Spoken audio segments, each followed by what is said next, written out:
Viewers, welcome to Q media Telugu.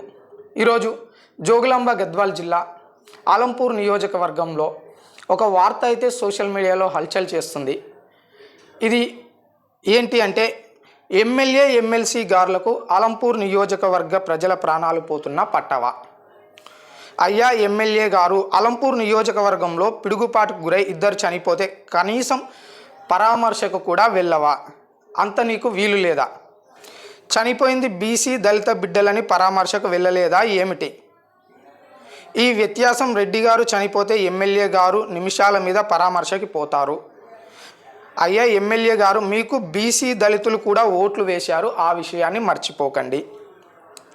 అయ్యా MLA గారు, ఆంధ్రప్రదేశ్ రాష్ట్రంలో ప్రభుత్వం డబ్బులు ఇవ్వడం లేదని 7వ తేదీ నుండి ఆరోగ్యశ్రీ బంద్ అంటున్నారు. మరి ఇప్పుడు పేదలు ఏ హాస్పిటల్కి వెళ్ళాలి?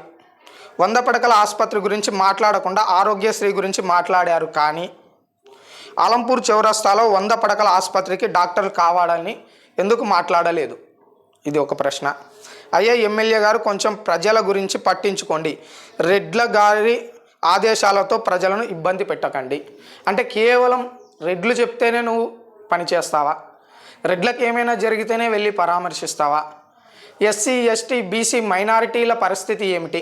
వీళ్ళు ఓట్లు వేస్తేనే కదా ఎమ్మెల్యేగా నువ్వు గెలుపొందింది అని ఇక్కడైతే ప్రశ్న ఉంది.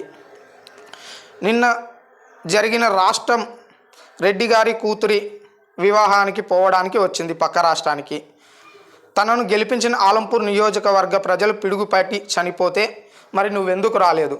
అంటే ప్రజల కన్నా ఎమ్మెల్యే గారి ప్రోగ్రాంలు ఎక్కువైనాయి. ఇలాంటివి చేస్తే ప్రజలు సరైన సమయంలో బుద్ధి చెప్తారు అని ఈ పోస్టును కాశపోగు రాజు, మాజీ జెడ్పీటీసీ వడ్డేపల్లి మండలం, ఆయన అయితే పోస్ట్ చేశారు.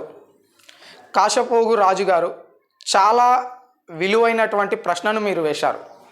ఇక్కడ ఈయన అధికార పార్టీ ప్రతిపక్ష పార్టీలు అని కాకుండా ఒక నియోజకవర్గ ఎమ్మెల్యే పనితీరు ఏ విధంగా ఉండాలి, నియోజకవర్గంలోని ప్రజలకు సమస్య వస్తే ఎమ్మెల్యే ఎలా స్పందించాలి, నియోజకవర్గంలోని సమస్యల మీద అసలు ఎమ్మెల్యే ఎందుకు మాట్లాడడం లేదు, నియోజకవర్గంలో ప్రజల ప్రాణాలకు ముఖ్యమైనది ఆసుపత్రి, 100 పడకల ఆసుపత్రిపై ఎందుకు నోరు మెదపడం లేదు అని అయితే ఈయన చాలా స్పష్టంగా ప్రశ్ననైతే సంధించడం జరిగింది. ఇటువంటి ప్రశ్నలు సంధించాల్సినటువంటి అవసరం ఉంది. ఏ పార్టీ అధికారంలో ఉన్నా సరే ఎమ్మెల్యే తన పని తాను చేయాలి. తనకు ఓట్లు వేసి గెలిపించిన ప్రజలకు ఏ సమస్య వచ్చినా కూడా తాను సిద్ధంగా ఉండాలి. నియోజకవర్గ సమస్యలు తీర్చడానికనే ఎమ్మెల్యేను ఎన్నుకోవడం జరిగింది. అటువంటి నియోజకవర్గ ఎమ్మెల్యే ప్రజల ప్రాణాలు పోతున్న, వాళ్ళు సమస్యల్లో ఉన్న కనీసం పరామర్శించడానికి కూడా ఎమ్మెల్యేకు సమయం లేదా?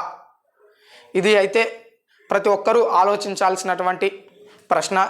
మాజీ జెడ్పీటీసీ కాశపోగు రాజు వేశారు. ఆలంపూర్ నియోజకవర్గంలో ఉన్నటువంటి సమస్యలపై ఎమ్మెల్యే ఏ విధంగా స్పందిస్తున్నారు? అసలు సమస్యలు ఏమిటి? సమస్యల కోసం, సమస్యల పరిష్కారం కోసం వినతి పత్రాలు తీసుకొచ్చిన వారి సమస్యలను ఎంతమంది పరిష్కారం చేశారు అనే విషయాలు కూడా ప్రజల ముందుకు తీసుకురావాలి. ప్రజలు కూడా సోషల్ మీడియా వేదికగా ఎమ్మెల్యేను కూడా క్వశ్చన్ చేయాల్సినటువంటి అవసరం ఉంది. ఎందుకంటే మనం ఓట్లు వేసి గెలిపించుకున్న నాయకుడు మన పని చేయడానికే మనము పన్నులు కట్టే ఆ ట్యాక్స్ల ద్వారానే ఆయన జీతం తీసుకుంటున్నాడు.